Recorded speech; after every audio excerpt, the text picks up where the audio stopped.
কলা, কলা কত খাবে, এবারে খাও। মুড়ির সাথে কলা, রুটির সাথে কলা। পেকে গেছে? ও বাবা,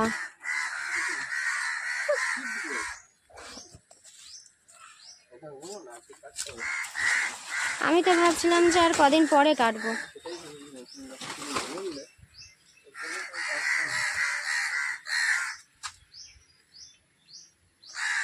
দাঁড়াও, আমিও ধরছি।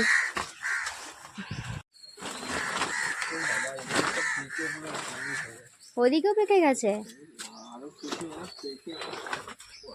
এগুলো পুরো হলুদ হয়ে গেছে, পুরো হলুদ হয়ে গেছে। এগুলো না খেলে আমি অনেক দিন পরে তোমাদের সাথে কথা বলছি। আসলে নীলের জ্বর হওয়ার পরে আমারও ভীষণ শরীরটা খারাপ হয়ে গিয়েছিল। তবে এখনও যে ভালো আছি তা নয়, এখনও কথা বলতে কষ্ট হচ্ছে। জ্বরটা নেই, কিন্তু মাথা যন্ত্রণা করছে, দুর্বল রয়েছি, এখনও শরীরটা ততটা স্টেবল হয়নি, কিন্তু ভালো লাগছে না আর।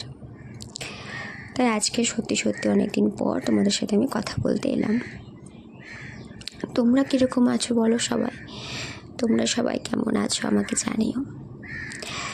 আর জানো তো, নীলের দাদাই এই যে কলা গাছটা দেখছো, নীলের দাদাই এই কলা গাছটা লাগিয়ে দিয়েছিল গত বছর। সেই মেদিনীপুর থেকে কিন্তু নীলের দাদাই এই কলা গাছটা নিয়ে এসে আমাদের এখানে লাগিয়েছিল।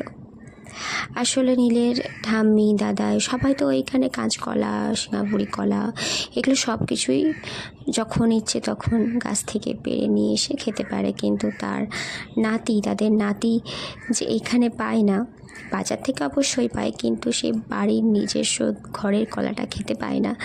সেটা যে কষ্টটা দাদাই আর ঠাম্মির, তো সেটার জন্য নাতির যাতে কষ্ট না হয়, ঘরে নিজস্ব কলা খেতে পারে, তাই জন্য এইখানে ঘরে লাগিয়ে দিয়েছিল।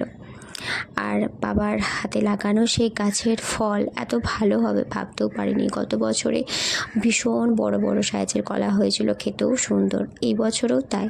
তবে এই বছরে একটু ছোট হলেও কোনো অসুবিধা নেই, একই রকম স্বাদ।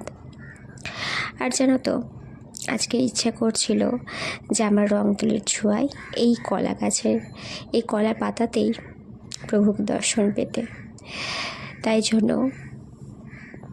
আর কি রং তুলি নিয়ে বসলাম এই কলা গাছের পাতাটা নিয়ে, আর চেষ্টা করলাম। তোমরাই জানিও কেমন হয়েছে।